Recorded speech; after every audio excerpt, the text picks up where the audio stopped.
Tonight, 2 police officers and a paramedic involved in a frightening alleged assault in Broken Hill.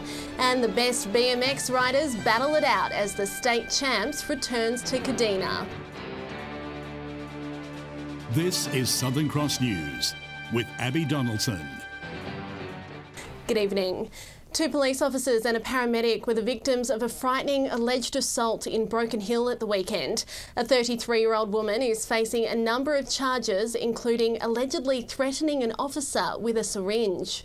Just after 5 o'clock on Saturday afternoon, 2 Broken Hill officers were called out to a home on McGowan Street. They were responding to calls about a teenager's welfare. Police allege a 33-year-old woman became aggressive before spitting in a female constable's face and biting her leg while she was being arrested. They further allege that the woman then threatened both of the officers with a syringe. A 15-year-old girl was also arrested at the home after allegedly pouring a drink over the 2 officers and throwing a bottle at the female constable's head. The girl is also alleged to have spat in the face of an officer and a male paramedic who had arrived at the scene. Quite serious stuff, very disappointing. So police and ambulance officers going about their duties, trying to help the public, assist the public, and they get assaulted like this. The pair were taken to Broken Hill Police Station. The 33-year-old woman, who was on bail at the time, is facing a number of charges, including assaulting police. The 15-year-old girl is also facing assault charges. Police say the responding officers were wearing new body-worn video cameras and that vision of the incident will be presented to the court. Patrick Reinke, Southern Cross News. Meantime, the Broken Hill PCYC has been the victim of another heartless break-in. The centre's manager came in Friday morning to find the reception window had been smashed. She says it was very disappointing as the building was broken into just 6 months ago. We were far better off this time than we were last time, so it was just a very, very small amount of cash was taken. Luckily, there was no major damage other than a broken window and a few other little incidental things. So all in all, it could have been a lot worse. Police are calling on witnesses to come forward. Any information from the public? Have you heard anything about it? Has anyone been spruiking about getting into the premises? Let's get those responsible before the authorities. Anyone with information should contact Crime Stoppers. The Copper Coast town of Wallaroo is grieving the loss of a local woman who tragically drowned at North Beach at the weekend. A 77-year-old was found floating face down in the water by a group of kayakers. Attempts were made to resuscitate the woman, but sadly she passed away. She was a well-known member of the town who enjoyed going for daily swims in the ocean. Police are currently preparing a report for the state coroner. Port Lincoln Police nabbed numerous drivers under the influence of drugs. Over the last 4 days, highway patrols pulled over 4 drug drivers as well as a drink driver. 2 Port Lincoln women and a Port Lincoln man are alleged to have recorded positive readings to methamphetamine, while a 42-year-old Cummins man also allegedly returned a positive result while driving an unregistered and uninsured vehicle. And a 32-year-old on his provisional licence recorded an illegal blood alcohol reading. Airports at Whyalla and Port Lincoln may avoid major upgrades to their security. Rowan Ramsey says he secured changes to new laws that could have forced a price hike or services being cut. Airport security is changing in regional areas to prevent local airports from becoming a terror target. New legislation would have forced any airport, which deals with aircraft that seats 50 or more passengers, to implement scanning devices. While the Commonwealth pays for its installation, the running costs would have been pushed onto airport management. The minimum working time under the award is 4 hours, so you've got half a dozen people need to employ for 4 hours in the morning and 4 hours in the afternoon. Whyalla and Port Lincoln Airport were set to be affected as QantasLink's fleet crosses a threshold, but due to the small number of passengers passing through, the cost per passenger would have been higher compared to other places. Of course, in Whyalla in particular, we don't have that many, and I estimate that was going to cost about $80 a ticket. However, Mr Ramsey has secured changes to the legislation that'll give the regulator more discretion on deciding what security is needed on an airport-by-airport basis. And say, well, this needs scanning, it doesn't need scanning, it needs this level of scanning, or whatever it might be, and come up with a sensible kind of solution on a per-airport basis. Mr Ramsey says while good security is critical, he doesn't want to see flights grounded or lost. The last thing we need are having to and put everyone back on the road. John Hunt, Southern Cross News. Communication giant Telstra has made the right call in contracting disability group Orana to upkeep their regional towers. A group from Port Pirie will be hitting the road to clean up Telstra sites all the way to Broken Hill. A working road trip to Broken Hill definitely has a nice ring to it. Teaming up with Telstra is a hard-working outfit of labourers handpicked by Orana to help look after our state's communication infrastructure. 2 employees that go with the supervisor, and the employees can drive as well. With Telstra's vast network, many of the stations would fall into disarray if it weren't for the hard work put in by the Orana team. Across Australia there's 9,500 mobile base stations and 5,000 exchanges, and maintenance is a really important part of that. They're located in communities right across Australia, and working in partnerships with people like Orana, they help us maintain these facilities. For those involved, it's all about the opportunities. And it's a rare chance to work independently. It's also a chance to escape the monotony of everyday life and experience a scenery change. It's go out from Pirie and see all the different trees and hills and meet other people. It's mainly just getting out. Like, we go to Broken Hill, do most of the sites up there. Like, we stay at holiday houses, which is pretty good. Cook our own food instead of going to the pubs. Jamie and Nicholas will be hitting the highway at the start of November. Dominic Beaton, Southern Cross News. Still to come tonight, all the fun, feelings and festivities of the Silver City Cup, and the best BMX riders battle it out as the state champs returns to Kadina.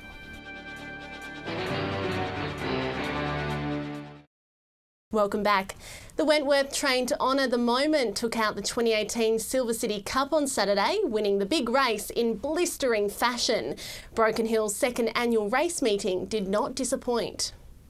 There's nothing like a day at the races.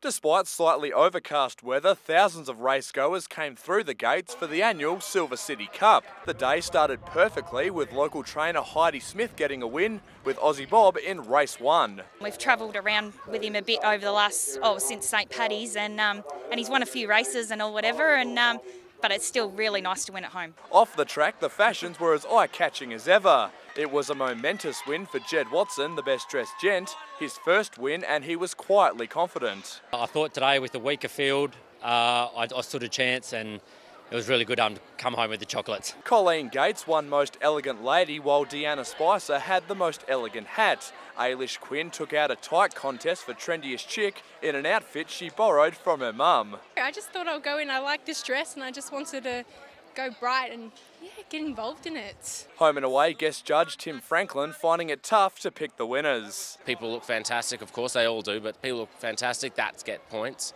It's really difficult. But all eyes were soon back on the track for the running of the day's major race. Honour the moment, a Silver City Cup winner back in 2015 barreled down the home straight with no one else coming close. Trainer Cindy Brander ecstatic with the result. I'm actually surprised that we won by the distance we did, so yeah, just stoked, absolutely stoked. Patrick Ryanke, Southern Cross News. 12 of some of the best chefs from around the country are on a mission to seek out some of Eyre Peninsula's best produce, trying everything from pork small goods to the world-renowned seafood. It's no secret Eyre Peninsula is home to some of the best seafood in the world, and a visit from some of Australia's best culinary masters came out to see what else the region has to offer. The restaurants in Sydney are evolving all the time, so we need to draw outside of what we have and make sure that we are offering our customers in our restaurants the best we can possibly have. We use so much produce from down here, and it's great to finally be able to come down here and see it firsthand and see where it all comes from. Among the group was some of the biggest names from Sydney's top restaurants. There's Giovanni Palou, owns Palou Restaurant in Freshwater in Sydney, and Alessandro from Omeggio at the Spit in Sydney. So they're both well-hatted restaurants. The tour organised by the local Regional Development Australia in collaboration with Wyalla's Olsen Salts was a chance to showcase the heroes of the region as well as new and emerging producers, including kingfish, oysters, pork, mussels, calamari and even the local drop of beer. I think for a couple of the guys behind me that haven't been here before, they will walk away from here going, next menu, Eyre Peninsula, Port Lincoln, and that's what it's about. Offering a money can't buy marketing experience. Really, it is a showcasing and opportunity. It's very low on the sales pitch, but it's just a showcase of what's available. Casey Trelaw, Southern Cross News. Oh, it's making me hungry. Wyalla's Maritime Museum has celebrated its 30th anniversary. It opened in 1988 to celebrate the return of HMAS Whyalla. It was the first vessel built in the local shipyards back in 1940 and is one of the 2 corvettes from World War II left, with a special exhibition showcasing the cartoons of Stephen Stanley, who documented the difficult operation to return her home. 4 years after they bought the ship, they finally dragged it onto land and put it at Tandera. And all that time it was, what are we going to do with the ship? Oh dear, why have we bought the ship? And it's going to sink in the harbour. It was all sorts of angles. The ship remains one of the city's most popular attractions, with tours taking place daily. Whyalla will host a girls' soccer carnival next month, with teams from across the state taking part. It's the brainchild of one local club determined to help young women pursue their dreams. It wasn't that long ago girls in Whyalla had no other option but to play soccer with the boys. Kirsty Arbuckle and her daughter were forced to play for Steel United in the men's league.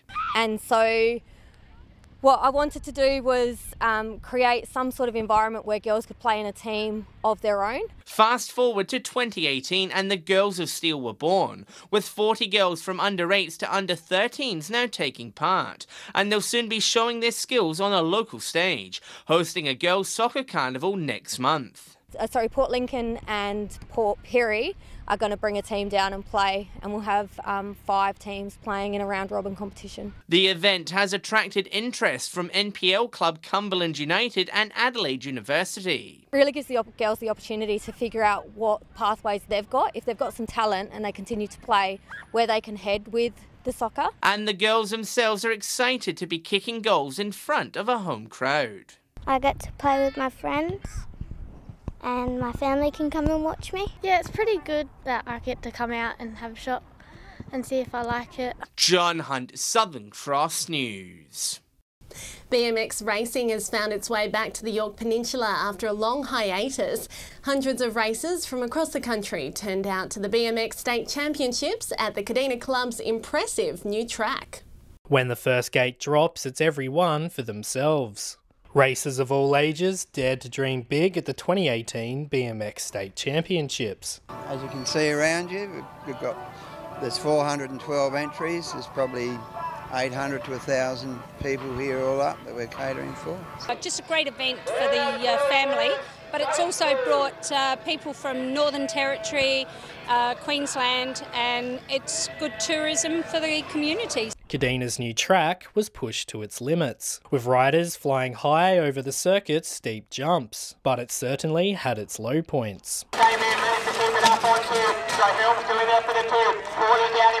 The Copper Coast BMX Club is the last of its kind, on both the Yorke Peninsula and in the Mid-North region. And despite the closure of numerous clubs over the years, the group won't be putting its brakes on just yet, especially after the new track proved to be a big hit with the riders. It's smooth, they've put in a lot of work, and there's a few sections that are hard, but it's good. Club members Brian Stiles, Andy Simmons and Derek Poole took home medals in their respective races, while the young speed demon Zach Bradley took home second in the 11 boys finals. Dominic Beaton, Southern Cross News. Stay with us after the break. We'll have the region's cricket results, and in the weather it's going to be a very hot start to November, with some centres nudging 40 degrees by Thursday. I'll tell you how hot it's going to get soon. Hello again. To local cricket now, and there were some cracking games across our local leagues over the weekend. Casey Trelaw joins us now, and Casey, there were a couple of convincing wins in Port Lincoln. Yes, that's right, Abby. Here at Centenary Oval, Todd River showed great prowess with bat and ball on Saturday with a 100-run win over Waybacks. Todd River won the toss and chose to bat first. Captain Tyson Arthur started off strong, cracking 55 runs. Despite a strong bowling attack from Waybacks Mark Eckert and Janador, each claiming 3 wickets, Todd River finished their innings with a total of 176, leaving the Wayback batsmen with a big job to do. Unfortunately, they couldn't get the job done though. Some excellent bowling from Max Coote helped them to double digits. Max finished the game with 5 wickets for 16. Waybacks now have 2 losses to start the season, and in the other matches on the weekend, Charlton's total of 196 was too much for Tasman. The Tasman batting lineup did fight gallantly though, but were bowled for 171. Out at Wangari it was a blowout, with Southern Air getting an easy win over Lincoln South. Southern Air cracked 218 off their 50 overs and then proceeded to bowl Lincoln out for just 90. Well done to Will Charlton for taking an impressive 4 for 26. Over to Broken Hill, and it was wins for Central and North. In Whyalla, Central got the job done against Rapina, while North had no problem defeating South. In Port Augusta, South were too good for Central Stirling. And finally, in Port Pirie, Solomon Town made it 3 wins on the trot against Southport. So, Abby, plenty of close games over the weekend. There certainly was, Casey, thanks. And time now to take a look at what's happening in the weather. Well, it was a gorgeous sunny Monday around the Gulf today. Port Augusta reaching a top of 29 degrees. Port Pirie and Broken Hill, 28 was the top there. On the satellite, widespread cloud over much of SA and a deepening trough is generating some patchy rain and showers, but it's mostly clear skies over the far southeast. On the waters for your Tuesday, southerly winds between 10 and 15 knots, seas at a metre with a south-southwesterly swell, and the sun will pop up at 22 past 6 tomorrow morning. And it's really heating up in most centres tomorrow. Port Augusta warming up to 35 degrees. Whyalla will reach a top of 31. Cooler in Port Lincoln though, 24 the max there. And we won't see much relief from the heat this week. Port Lincoln warming up to 33 degrees by Thursday with the odd shower forecast. Cleve a scorching 37 forecast for Thursday. Woodner 38 degrees on Wednesday and a sweltering 40 the top for Thursday, and we could see the odd shower there. Again, the heat wave will be felt here too. Whyalla and Port Augusta a scorching 39 forecast for Thursday. Not much relief on Friday either. 38 the top for Port Augusta. And the mercury is set to rise into the mid-30s for Kadina by Thursday too. And gee whiz, a very hot start to November here. Port Pirie 40 degrees the max for Thursday. Clare 36 for you, and Broken Hill 39 degrees to end the week. Clare could see the odd shower on Friday, but still very warm, 32 the top. So gee whiz, it's a very hot start to November indeed. And that's all from the team this Monday. Have a great evening. Good night.